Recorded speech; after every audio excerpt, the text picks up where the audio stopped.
Don't you just hate it when this happens? Absolutely nothing.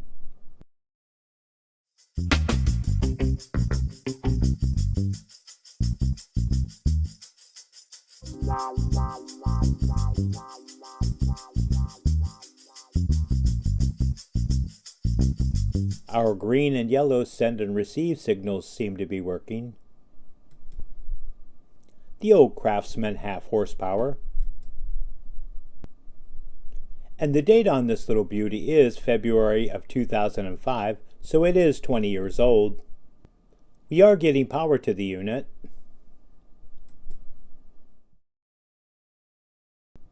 No flashes happening here. Before we start, it's a good idea to take a picture of the wiring.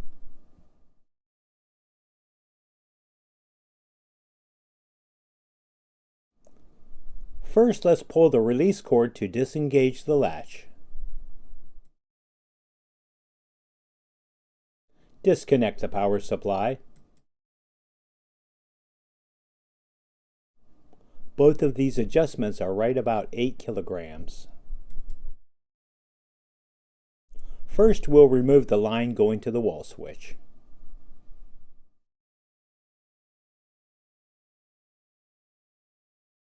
We can remember this is the wall switch wires by the orange and white and orange wires that are already stripped. And these are for the sensors. Now for the next step, I do have a ladder sitting about 3 feet below the unit, so I can gently bring it down to rest upon. I don't know if you have this set up, but it worked for me. The ends of the bungee cord were too big to fit through the little holes, so I made these little metal hooks. I'm going to strap the cord underneath the motor to help hold it up while I loosen the bolts.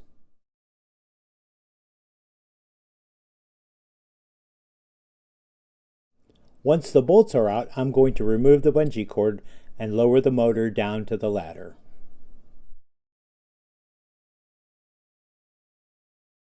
Before we disconnect the chain drive from the old motor, let's open up the new product.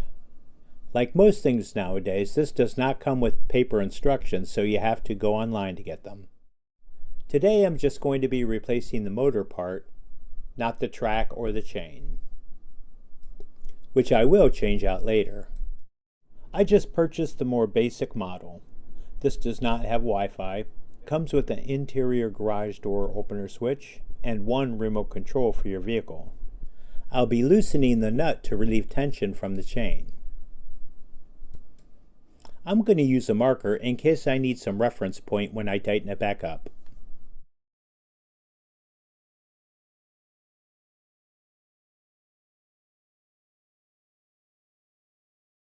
So now we have plenty of slack on the line. Let's remove the chain guard.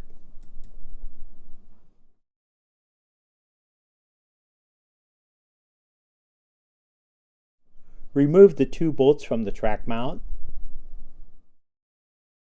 I'm using a 1/2-inch socket, but you will have to keep hold of the motor while you're removing the bolts.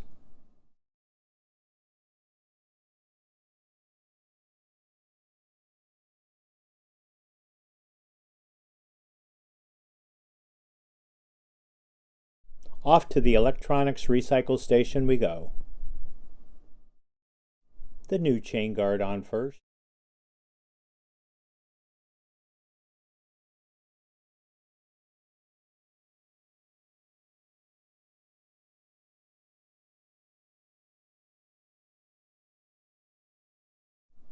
Attach the track now.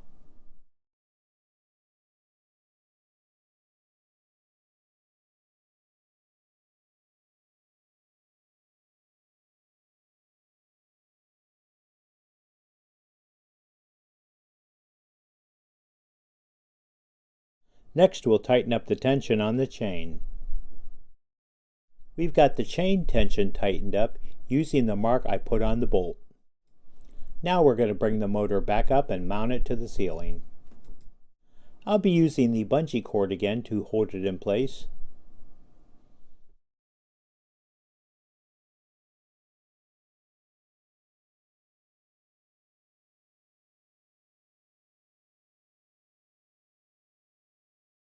and off comes the bungee cord.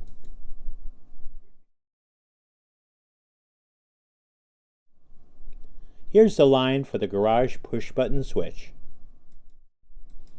So now you can either refer back to the picture or your memory. With this new unit, you'll be using the push and wire method instead of the screws. Now I will be changing the switch out. On this end, the orange and white and orange wire are already stripped, and there are corresponding screws on the back of the switch. Now let's re-engage the release lock. So now is the moment of truth.